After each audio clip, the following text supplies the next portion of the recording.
Quer dizer que para você o julgamento do ex-presidente Lula é um julgamento político e não de justiça, porque a delação que foi feita pela OAS, ela não tem o menor fundamento, né? Ela não tem provas materiais, né? Eu gostaria que o senhor explicasse um pouco isso para o telespectador, porque eles ficam falando num triplex, no Guarujá, no qual o ex-presidente teve apenas uma vez, nunca usufruiu, nem ele nem a família dele, né? E não existe nenhuma escritura. Essas interpretações que eles fazem do direito alemão e do direito americano comportariam isso aí ou estão chutando? Vamos lá. Então, é complicado isso, né? Porque eu vou tentar dimensionar isso numa parte técnica, fazendo aquele exercício, né? Conhecendo o contexto político, como é que você avalia a parte técnica?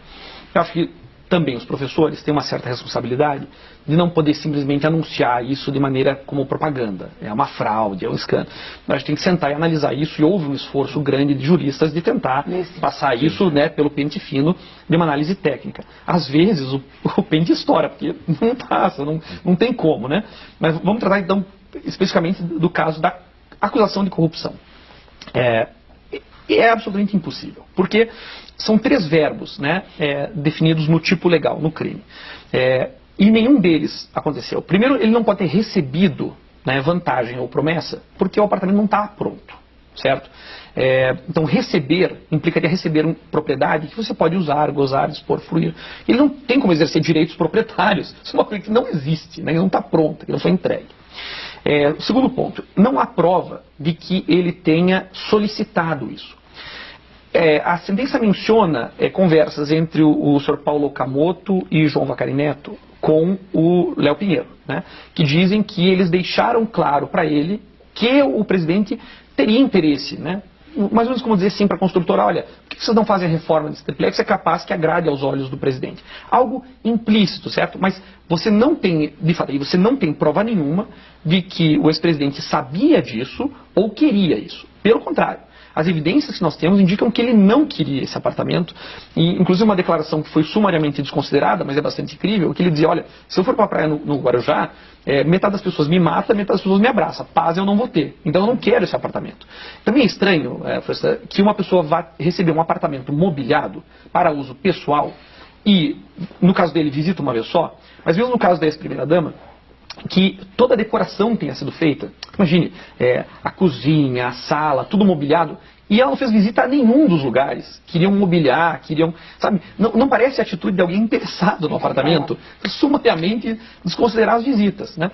Aí você pode dizer: bom, mas isso não quer dizer nada. Bom, mas também, se isso não quer dizer nada a favor, não pode ser usado contra, né? E foi isso que a sentença fez. Mostrou, disse, olha o nível de exposição, disse que o desinteresse pelo apartamento era parte da estratégia para poder tê-lo. É uma inversão absoluta, não faz o menor sentido. Ele já não era mais presidente da República. Não entrei nem nessa parte ainda, porque é a segunda parte da análise técnica. Então, as evidências que você tem indicam no sentido de que ele não recebeu o que é logicamente impossível, né? E aí também acho que não adianta insistir nessa tecla, porque não é disso que se trata, né? Ele não recebeu, ele não solicitou, e aí vem a hipótese mais temerária, que é ele ter aceito a promessa, tá? Vamos esgarçar as evidências que nós temos e dizer que sim, seria possível supor, presumir. Claro que não é possível condenar alguém por isso, mas vamos fazer o exercício mental de que é possível presumir de que ele tenha aceito a promessa de um upgrade no apartamento que ele estava financiando, né, para um apartamento superior.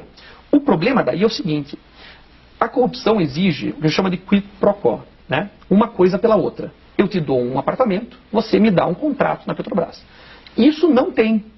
E aí, para contornar isso, o juiz Sérgio Moro aí vai numa teoria que está errada, que está mal utilizada, em precedentes que não são o que ele diz, que diz que o próprio fato dele estar na condição do cargo público já é em si um ato de corrupção.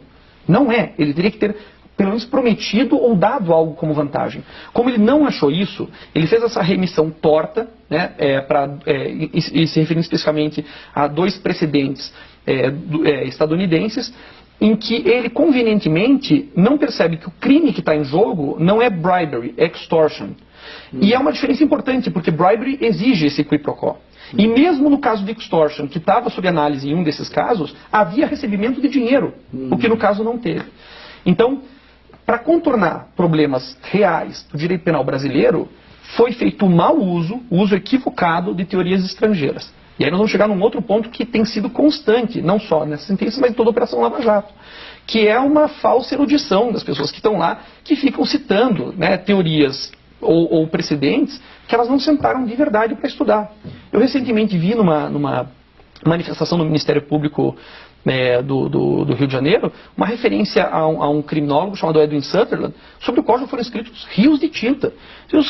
Eles tomam o nome da teoria e acham que aquilo é a teoria. E estão aplicando aquilo um pouco para embelezamento, acho, Essa teoria probabilística aí, se tem a probabilidade, o conjunto de probabilidades, logo é culpa. De onde que eles tiram isso? Da cabeça deles, porque isso não tem base material nenhuma, né? Isso é muito grave.